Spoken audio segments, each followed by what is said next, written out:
What's going on, everybody? Welcome back to Coffee with Dudes with Alex and myself. Today, we're going to dive a little bit into obviously, we're wrapping up the year and we're heading into the new year. And so, we're going to chat a little bit about, I guess we could do a quick recap of 2025 and then things that we personally want to give advice for going forward into the new year as far as setting goals, maybe even share our own personal goals as well, too, man. So, but what are your thoughts, dude? Yeah, man. Good 2025. I definitely did not work out as much as I probably Yeah, should have, yeah, but but that's a good that's kind of leads into my goals for 2025. Definitely get in a little bit better shape. But hmm I'm excited for the new year. I think that this year was the quickest year ever. It's It crazy to flew think that by. Yeah, exactly. Like agreed. as we're recording this, it's January 1st.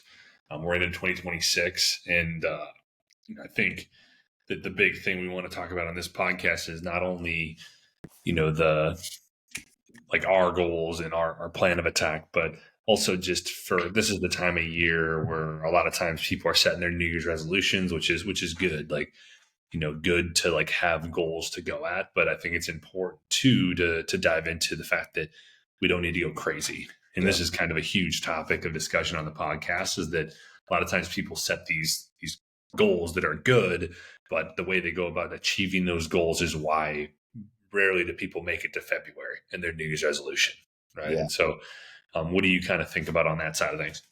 yeah. I think it's like with goal setting, it's you almost have like two opposite parties when it comes to this. So I can just speak from experience, and what's worked well for me is like anytime I've set like super lofty, these extravagant goals that I almost like know subconsciously are not achievable within a year's time. The cool part is you will make like leaps and gains like towards it, and I have done that.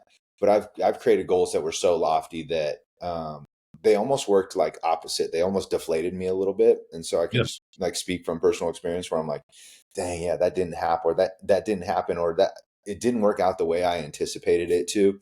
And so for me, like to continue to go beyond knowing how short I fell of particular goals because I set them so lofty, for me personally was like deflating. And I found that to be true with working with a lot of clients as well. It's like, and then you'll have the devil's advocate that'll be like, oh, well, don't set goals that are too low because then you'll achieve them too easy, right? And so it's like, what I found is kind of like finding that sweet spot for me has worked really well. Like, what's the thing that's going to stretch me to where I'm like, I'm not quite sure if I could achieve that, um, versus setting a goal that I'm like, I know subconsciously I'm not, realistically in a year's time, I'm not going to be able to achieve that, yeah, like, so it's like setting that thing that's like just right there, that's reachable and attainable. If like everything were super dialed in, which will keep you hungry enough to continue to chip away at it.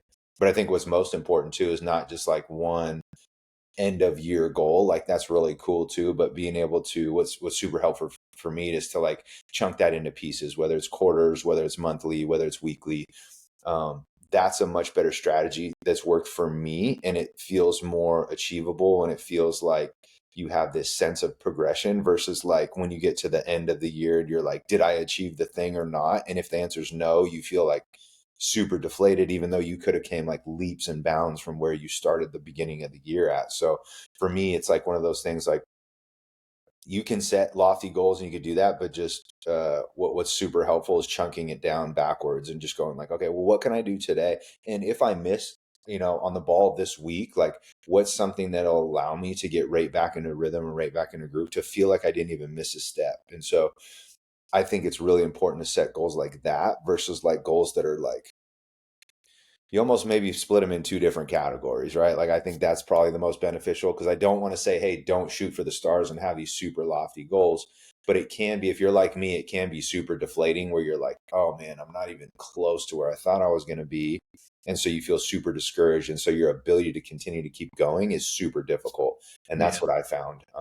What about you, man? What are your thoughts? Yeah, very similar in that sense too. Where like I've had the done what a lot of people do, where it's like you set these crazy goals, and then it's just you don't make any progress to them, or you don't make enough progress to them, and then it's just you quit. Hmm. Right? Like it's like it's easy to quit when you feel like you're not moving the way that you were supposed to, Hmm. and so and then there's the other side of it where you set too easy of goals, right? Where Yeah. it's like so easy, and then you like, and that's like you'd almost rather have that to where it's like, okay, like you set some goals like that and you get some wins, and Hmm. then maybe you start to figure out what you need to do. But I found the best way, is to definitely get down to like the daily Yeah. actions, right? And so it's not that you can't, like you're talking about, set a big goal and maybe it's lofty, maybe it's just like a little bit outside of what you actually can achieve. But then like where you're going to get the big wins is by going down to the monthly and the weekly and then the daily habits that are going to actually get you to that end result. Yeah. And like the important aspect to that is, we've talked about this many times on the podcast, but so many people will have these unrealistic daily actions, right? Hmm. So it's like really that huge thing that I found with this is like meeting yourself where you're at and understanding that, even if you do set a daily action, you can adjust it still as you go. I think for me, I used to have like the thing is like, oh, when I tell myself this is what it is, like this is what it is, and I can't adjust it, or I'm like, wavering from the plan. Hmm. But the nature of it is like, it's all like trial and error. Like we're trying different things, like what's going to work for you, what's going to move you forward. But also like, we want to make sure that we're not doing too many things and doing too crazy of things to where we're like exhausted. And after 1 week, it's like, I can't keep doing this. Right. So I Yeah. might quit. It's like, oh, maybe you do set those things and you figure out, oh, this is too much. Well, then just lower it down. Like if you set the goal of 10,000 steps and like you find that it's like so exhausting for you to get there and you're like up late at night walking around your room trying to get there, like then maybe we need to go down a little bit and like figure Yeah. out what the number is that allows you to still live your life and not be, going crazy and eating into your sleep time. And so I think that's the why we always talk about, figuring out what your goals are, breaking them down to the daily habits, and having like 2 to 3 daily things that you focus on. But also the importance of like tracking a lot of stuff too, tracking the metrics that are going to get you to your goal, that are going to be drivers of that, and figuring out where your baseline is, like Yeah. not stretching it, not trying to, I mean, we had that with clients in the past, like where it's like people are, they give you the numbers for the first week when they're tracking and they're like so far off from, you end up figuring out that it's like, that was like a trying to inflate that kind of stuff and make them seem like they're in a better place than they are, when like that, like now we're basing the guide off or their plan off of like a really amazing week as opposed to just what they're normally doing, which is, half of the protein that they told you to do and half the steps that they told you to do, and like one workout instead of the 4 that they tracked this week. It's like they like that Hmm. kind of thing happens. So make sure you're honest with yourself, and that you, like, if you are currently doing 2,000 steps, start with like 3 or 4,000 as your goal. If you're currently eating 100 grams of protein, and you've pinpointed that getting up to 1 gram per pound of body weight, somewhere in that neighborhood, is what it's going to work. Don't just go right up to that. Like start with like 120 grams, and like over the course of weeks, like increase it up to that goal. These little small things, if you're currently doing 1 workout or 0 workouts, like let's start with 1 or 2 and then work up to like 3 or 4, whatever you feel like is going to help you move towards that goal. Yeah, I think there's a lot of great points there. I think one of the things that helps me is like assessing, to your point, what you said of where you're currently at. If your daily goals are so lofty for yourself that you're like, okay, maybe it's not 10,000 steps, but if you can set the day to day more in like an approach based goal, it gives you this sense of winning and the sense of progression without having to hit this threshold of a specific target. So like if we are using that 10,000 step example, like maybe it is, traditionally before you started, maybe your average was like 1,500 or like 2,000, which is not too uncommon for people, especially if they're very sedentary at their job and like they're not very active. They're not doing anything to work out. Like that's not too uncommon to see. And then you see everybody set this 10,000 step goal. And then all of a sudden, like each day they're getting like 3 and then 4,000. And then some days they'll have like a 7,000. Maybe one day they do hit that 10,000. And so like having this more of a approach based mindset of going like, okay, my goal is to eventually get to 10,000, but where my baseline is right now, for that might be so far of a stretch to get to that 10,000 that you're putting yourself at this capacity that's unrealistic on a day-to-day basis for you to keep going. It's just like, what would you be able to do? This is a good way to level set that I like doing. It's like, what would you be able to do on your worst day, but still track towards that number. If that was like, you're like, okay, on a worst day where I have a ton of meetings, if somebody has to go pick up the kids and they have to do all these things, like, take care of the dog and whatever, like on your worst day, on your busiest day, what could you still do that you're like, I know I could get that. Like if that's 2,000 steps, then great. Like, and that's what you can add on top of your current average right now. So that puts you at like 4,000, then cool. Like that should be like a bare minimum, like base threshold versus like, dang, did I hit 10,000? No. Okay. Did I get over my bare minimum? And then everything else from there is kind of extra credit as I start building up. Like it's going to give you so much more sense of an accomplishment so that eventually that low threshold of whatever you're currently at, 2,000 on top of your current average, let's just call it 4,000. All of a sudden that just becomes normal now. So if you don't hit your 4,000, you're like, whoa, like something's off. Like, I could hit that on every day. And what you'll notice is like you start stretching or raising the bar yourself because you feel accomplished each and every day, even though you may not hit the 10,000 every day, but instead of you reaching for this bar that's way up there, you're almost pushing your bottom bar up higher, right? And so like your bottom threshold is getting up higher. And so by default, the higher that gets up, the closer you end up getting to your goal. But I think our bars are so low to start with, and we're constantly like trying to reach for this bar. And when we miss, we're like, oh, we're deflated and we're all the way back down. Versus like, just bring your bottom threshold up, more gradually. And then before you know it, you're like, oh, my normal is now 10,000, So I think that's been far more beneficial of approach for myself and then clients that I've worked with too. It's just like, let's just boost your bottom threshold up right now, right? Because like, what's that at? And then when they can look themselves in the mirror and like see their weekly average or their caloric intake might be insane, right? Like let's look at your 7-day average. Like holy shit, you're eating over 4,000 calories, and you're like, you're a female who's 5'5" and you're 100 and whatever pounds. Like, yeah, like we need to make some adjustments there, right? But just because you didn't hit your protein and calorie targets today, hey, you are at least under your 4,000 calories that you normally do, right? Like, so let's start there because that's a win, and then just keep going from there. I think if you get these bite-sized wins, it creates this momentum that's contagious, and it's like one of those things that we naturally as humans like to feel a little pat on the back, and it encourages you to keep going versus like, damn, I didn't hit the exact calories that Matt prescribed for me or my protein target today. It might as well be a wash and I'm a failure. Like, why keep going? And if you're stuck in that mindset, it's going to be, you're going to give up on everything. So I think being able to find these little bite-sized approach-based goals on a day-to-day are really where the magic's at. Yeah. And I couldn't agree more. And one thing even that can help some people too, because I know some people are at that place where it's like, I'm not, maybe they don't even need to track stuff right now. It's like, let's just get you into the groove of just going on a walk every day, having protein in every meal, like just like having those kind of things too can be beneficial for people at the start. And then once you start to get some wins there, maybe you can incorporate a step counter. Like I've always kind of found too with people, like sometimes the numbers just stress people out. And so you can go with like 30 minutes, right? It's like go on 30 minutes of walks or 45 minutes of walks or whatever it is, like can be beneficial. And so understanding you don't need to go by all the guidelines of certain folks, like, protein, you could just have protein in every meal. And then, from there, you can start to get an idea. It's like, okay, I'm going to measure one meal of food. And okay, now you start to get the idea. It's like, oh, this is generally 40 grams of protein. And then you start to know where to look. And maybe you don't even necessarily need to track. You can just increase that way by just adding a little bit to it. And you start to see progress, right? And that's what really helps people buy in a little bit.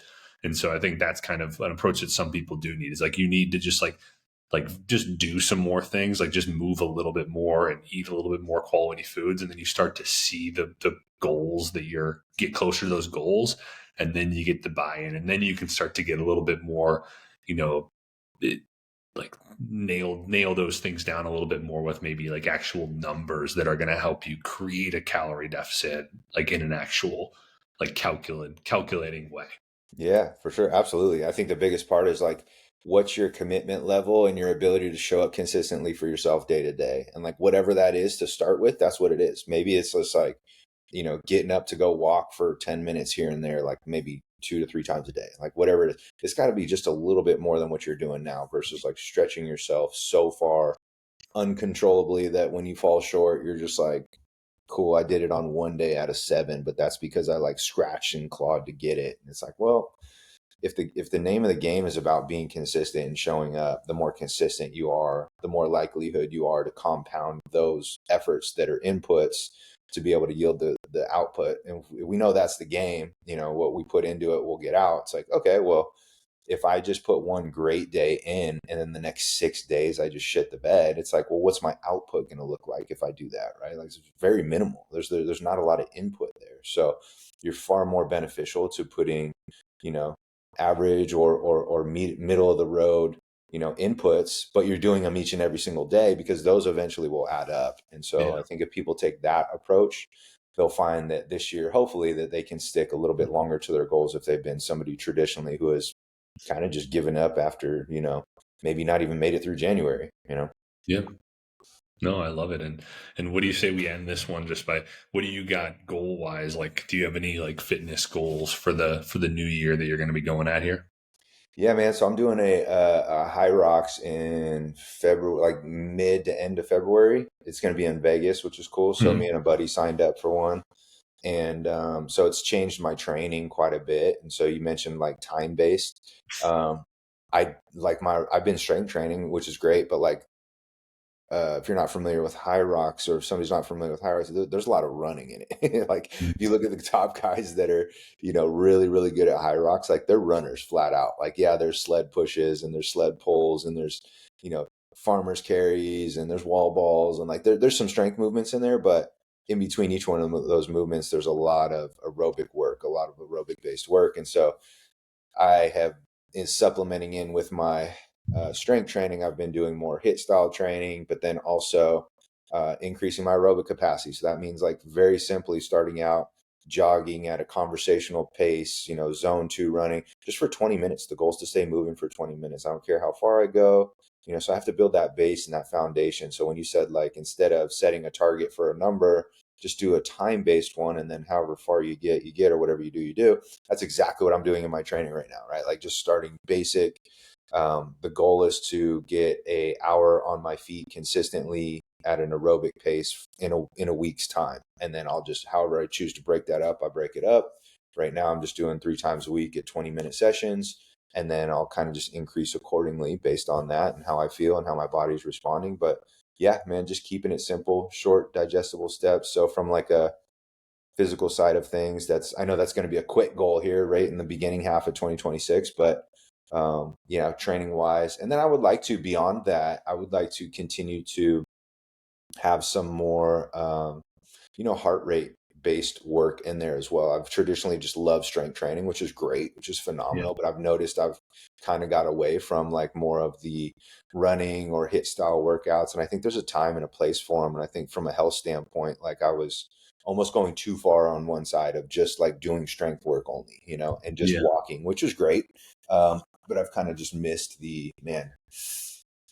felt myself getting out of breath with like very simple stuff sometimes. And I'm like, dang, dude, I haven't like, done hit style workouts or like, any aerobic running for, man, I couldn't, it's been a while. So getting back into that training now, like my body feels better. I'm doing it smarter and I just overall feel better. So I'm like, man, what's it going to look like in 2026 when I keep training and, being smart and prioritizing my organization with my programming and stuff and just attacking it and having fun with it too. So that's what I'm excited about, man. What about you?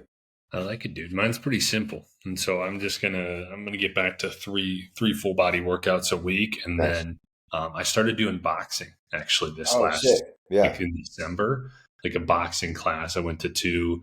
And so that's going to be a consistent Friday thing for me. And that Love is that. like a huge cardio, like exhausted at the end of it. And that same thing with what I found. I was like, God, I'm like way out of shape. Yeah. And it's, Yeah. For sure. it's fun to like hit the bag, Yeah.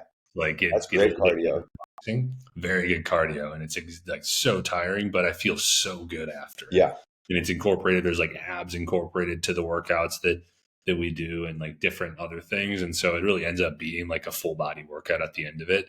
And so I'm excited for that. I go to my third class tomorrow, and so I'll Sweet. just be doing that every Friday. And so 3 full body workouts a week, and then that Cool. class there is kind of that's just my goal. Get back into a little bit better shape, a little bit better cardio shape, and just get that consistency back a little bit Nice, more. man. Love it. Yeah, yeah. We're both on that same page, which is cool. Yeah, I feel like I always will do strength training. I love it. It's like the fun thing to do, right? Like it's Yeah, traditionally what my favorite piece of training is just lifting for strength. But yeah, as soon as you get away from it for a little bit, it's sneaky, and then all of a sudden you notice like, man, I'm out of shape, or I get out of breath with yeah, super simple stuff, and you're like, oh yeah, I haven't really trained for that. Like, and so yeah, easing back into things and building that aerobic base back up is great, extremely beneficial for the heart and health too, right? Like we yeah. need to have that. But it's also just it's fun just to reincorporate some of that stuff that I know I've been missing out on quite a bit. So yeah, man. Hopefully that was helpful for people. Hopefully they at least got some insight on how you and I set our goals, and then hopefully our feedback allowed you to kind of digest maybe some new strategies going into this year of 2026 to help you hold on to some of those goals that you're setting, or even help you establish and setting those goals so that you can stick to them a little bit further down the road. And then that way, win, loss, or draw at the end of 2026, hopefully you have made leaps and bounds in the right direction. We always ask that you share it with somebody that you know, like, and love, friends, family members, thing like that. Alex, correct me if I'm wrong. We'll be posting one episode a week. Is that what we're doing? Yep. It just Wednesday mornings now. It'll be every single week. Maybe it'll change at some point again, but for now we're just going to rock with one episode a week and just pour a little bit more into each of these episodes. Cool. Yeah, man. So if you guys were able to enjoy that, share it with a friend, family member, all that good stuff. We love hearing from you guys too. If you want to see any topics in particular, send us a message, shoot us an email, put us a comment on social media, and we'd love to chat about it. So until then, we will catch you guys on the next one. Peace.